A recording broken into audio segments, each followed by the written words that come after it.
আমরা আজ শুরু করব তোমাদের এই চ্যাপ্টারে।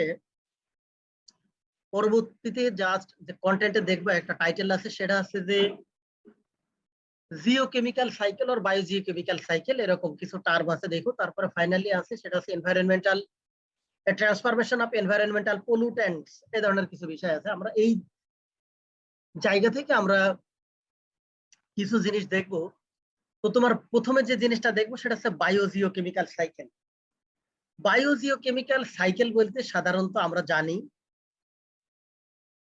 এটা হচ্ছে এক ধরনের pathway by which a chemical substances move both the biotic and abiotic components of earth.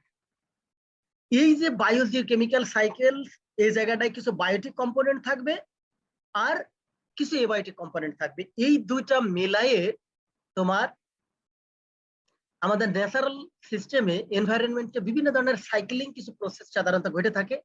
যেমন তোমার carbon cycle, nitrogen cycle, oxygen cycle, phosphorus cycle, sulphur cycle আছে, ওয়াটার সাইকেল আছে, রক সাইকেল আছে। এই ধরনের যে সাইকেলগুলো, এই সাইকেলগুলো প্রত্যেক সাইকেলের সাথে তোমার এবায়োটিক কম্পোনেন্টের সাথে কিছু বায়োটিক কম্পোনেন্টের সাধারণত ইনভলভ আছে। এই ধরনের পাথওয়েগুলোকে আমরা সাধারণত বলি বায়োজিওকেমিক্যাল সাইকেল। এখন এই জায়গাটাই একটা কথা আমরা বলছি বায়োজিওকেমিক্যাল সাইকেল। এখন বায়োজিওকেমিক্যাল সাইকেলটা আমরা বলছি কি বায়োটিক আর এবায়োটিক দুটো একসাথে ইনভলভ থাকে, কিন্তু জিওকেমিক্যাল সাইকেল আমরা কখন বলবো?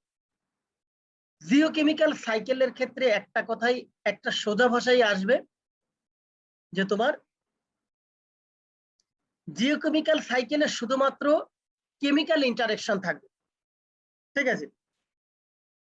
অর্থাৎ মূলত তোমার এবায়োটিক কম্পোনেন্ট এলিমেন্ট গুলো সাধারণত যে সাইকেলে ইনভলভ থাকবে, যে জায়গায় সাধারণত বায়োটিক কম্পোনেন্ট গুলো থাকবে না। যেমন আমরা বায়োটিক কম্পোনেন্ট বলতে সাধারণত যেগুলো মূলত লাইফ ইনভলভ, লিভিং যে জায়গাটা ইনভলভ আছে, বিভিন্ন ধরনের মাইক্রো অর্গানিজম আছে, তোমার বায়ো ক্যাটালিস্ট আছে, তোমার বিভিন্ন লিভিং পার্ট যেগুলো ইনভলভ আছে, এইগুলো থাকবে না। সেটাকে বলবো আমরা জিওকেমিক্যাল সাইকেল। এখন এই যে জিওকেমিক্যাল সাইকেলের যে কম্পোনেন্ট গুলো তোমার, যেমন অ্যাটমসফিয়ার, হাইড্রোস্ফিয়ার, লিথোস্ফিয়ার, এগুলো শুধুমাত্র তোমার কি এইটার কম্পোনেন্ট গুলো থাকবে জিওকেমিক্যাল সাইকেল। আর বায়োস্ফিয়ার কম্পোনেন্ট গুলো যে জায়গায় ইনভলভ থাকবে তোমার এক হচ্ছে এবায়োটিকের সাথে, অর্থাৎ অ্যাটমসফিয়ার, হাইড্রোস্ফিয়ার, লিথোস্ফিয়ারের সাথে যখন বায়োস্ফিয়ার, এই চারটা কম্পোনেন্ট যখন কম্বাইন্ডলি থাকবে সেটাকে বলবো আমরা বায়োজিওকেমিক্যাল সাইকেল। আর যখন বায়োস্ফিয়ারের কম্পোনেন্ট গুলো থাকবে না সেটাকে বলবো আমরা শুধু জিওকেমিক্যাল সাইকেল। এখন এক্সাম্পল অলরেডি তোমাদের কিছু বায়োজিওকেমিক্যাল সাইকেলের এক্সাম্পল অলরেডি বলছি। এখন এই যে বায়োজিওকেমিক্যাল সাইকেলের রিঅ্যাকশন গুলো সাধারণত কয় ধরনের রিঅ্যাকশনের মাধ্যমে সাধারণত সাইকেল গুলো হয়? এই জায়গাটাই মূলত তোমার ফিজিক্যাল ট্রান্সফরমেশন সাধারণত হয়ে থাকে, আর হয় কেমিক্যাল ট্রান্সফরমেশন।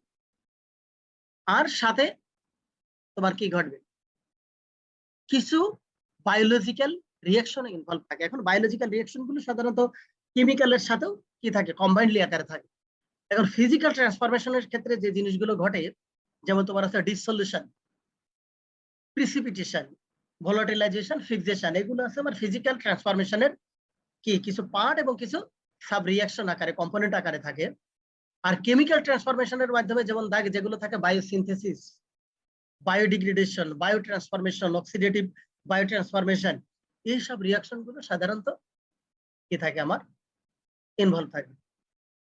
এখন এই জায়গাটাই পরবর্তী একটা টার্ম আছে তোমাদের, role of micro organisms in biogeochemical cycle.